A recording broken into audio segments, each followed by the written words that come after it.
नमस्कार साथियों, आप सभी को मैं बता दूं कि बिहार में 7 अक्टूबर को मुख्यमंत्री वाहन चालक कल्याण योजना की घोषणा की गई थी। आप सभी जानते हैं।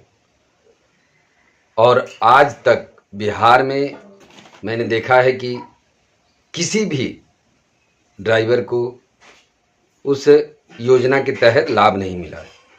आप सभी ने देखा होगा कि कल मैंने पोस्ट किया था, परसों भी एक ड्राइवर की मौत हुई है। और अभी तक बिहार के किसी भी ज़िले में 38 ज़िलों के किसी भी ज़िले से किसी भी ड्राइवर को ये मुख्यमंत्री वाहन चालक कल्याण योजना, आप ऐसा समझ लें कि सिर्फ इसको बताया गया हो कागज़ों में, ना इसके लिए कहीं से भी अभी तक कोई फॉर्म फिलअप करने की बात आई है, और ना ही अभी तक आप ऐसा समझें कि किसी भी ड्राइवर को कोई लाभ नहीं मिला है। और साथ में आपको मैं ये भी जानकारी दे दूं कि केंद्र सरकार ने ड्राइवर के प्रशिक्षण के लिए 4500 करोड़ रुपए आवंटन किए। मैं पूछ रहा हूं कि आप प्रशिक्षण पर और सेफ्टी के नाम पे तो हर साल 2600 करोड़ रुपए केंद्र सरकार देती है बजट में कि भाई सेफ्टी के नाम पर खर्च किया जाए।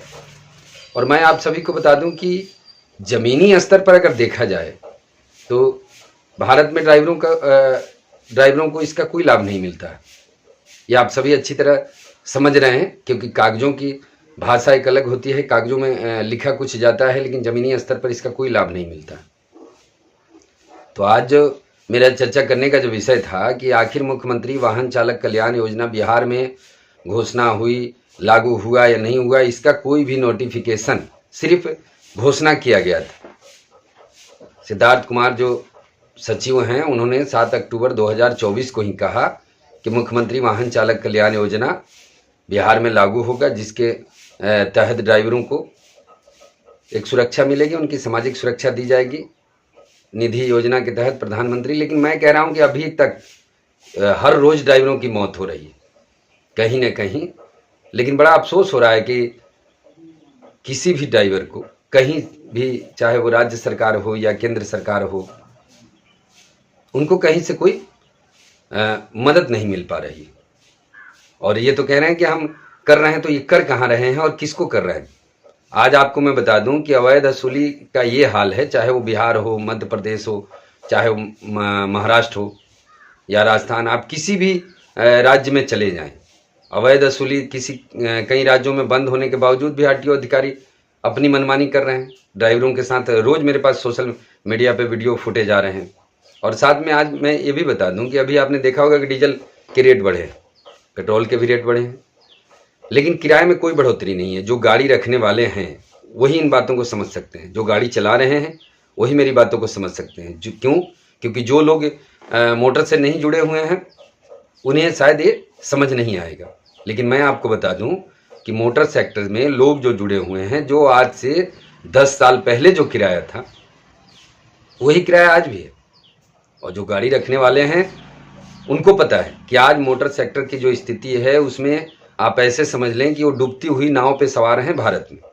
लेकिन मजाल है, कहीं से कोई आवाज़ आ रही है। बड़ी बड़ी कंपनियां हैं लेकिन कोई बोलने को तैयार नहीं है। अब ये क्यों नहीं बोल रहे हैं? भले मोटर सेक्टर में एक एक करके लोग छोड़ते जा रहे हैं। कई बड़ी बड़ी कंपनियां डूब गई, जिनके पास 500,000 गाड़ियां हुआ करती थी, उनकी कंपनियों के ऊपर ताला लग गया। लेकिन ये आवाज़ नहीं उठाएंगे कि आखिर ये समस्या क्या है, किसके वजह से मोटर सेक्टर पतन के कगार पे खड़ा है, क्या वजह है। किराया का ना बढ़ना, डीजल का बढ़ना, टोल का बढ़ना। आपको मैं बता दूं कि मिला जुला के आप ऐसा समझ लें कि गाड़ी अगर आप लेके चला रहे हैं या चलवा रहे हैं, इससे सबसे अधिक फायदा अगर किसी को हो रहा है वो सरकार को हो रहा है। सबसे अधिक बेनिफिट सरकार को है, चाहे किसी भी तरीके से आप समझ लें। क्योंकि जो इसमें डीजल का और जो टोल का एक्सपेंसेस आता है, इंश्योरेंस का, फिटनेस, उसके ऊपर से टैक्स, जिस प्रकार से गाड़ियों के ऊपर अगर लगाया गया है, अगर सारा हिसाब आप निकालते हैं तो उसमें से बचता कुछ भी नहीं है। लेकिन एक आदत सी बनी है कि जो व्यक्ति जो काम कर रहा है तो उसको कैसे करें। और इसमें एक चीज़ और मैं आपको बता दूं कि इस सेक्टर के बारे में सबको मालूम है। हम नितिन गडकरी परिवहन मंत्री हैं, उनको भी खबर है, लेकिन जान के भी अनजान बनते हैं। चाहे जितने अधिकारी हैं वो सब कहीं ना कहीं इन बातों को समझते हैं लेकिन एक एक करके इस मोटर सेक्टर को लोग छोड़ देंगे, लेकिन इसकी व्यवस्था के लिए नहीं लड़ेंगे। चाहे वो ट्रांसपोर्ट वाले हों या ड्राइवर यूनियन, में देख रहा हूँ भारत के सभी राज्यों में ये समस्या एक राज्य की नहीं है। क्योंकि आज अगर डीजल के रेट बढ़ते हैं, किराया मैं कह रहा हूँ कि 10 साल पहले जो किराया था वही किराया, टोल में इतनी बढ़ोतरी हो रही है, टैक्स बढ़ते जा रहे हैं, इंश्योरेंस बढ़ता जा रहा है, गाड़ियों के पेपर डॉक्यूमेंट के जो फिटनेस होते हैं। और एक चीज़ और भी है कि आपको मैं बता दूं कि जब आप नेशनल परमिट का टैक्स लेते हैं, उसके ऊपर से भी राज्य का टैक्स, उसके ऊपर से टोल टैक्स, मतलब इस तरीके से इतना शोषण होना, इतना मतलब इस मोटर सेक्टर को वो नींबू की रस की तरह चूस ले रहे हैं लोग, कि मुझे नहीं लगता कि आने वाले समय में मोटर सेक्टर बड़ी बड़ी कॉरपोरेट कंपनियों के अंदर में चली जाएगी और बड़ी बड़ी कंपनियां ही इस मोटर सेक्टर को चलाएंगे। क्योंकि आम आदमी के बस की तो बात ही नहीं कि आप गाड़ी रखना, गाड़ी चलाना, ये सारी चीज़ें अब संभव नहीं होगा। तो आज का जो मुख्य विषय था, मैं आप सभी ने देखा, क्योंकि मुख्यमंत्री वाहन चालक कल्याण योजना के बावजूद भी बिहार में किसी भी ड्राइवर को कोई राहत आज तक नहीं मिली है।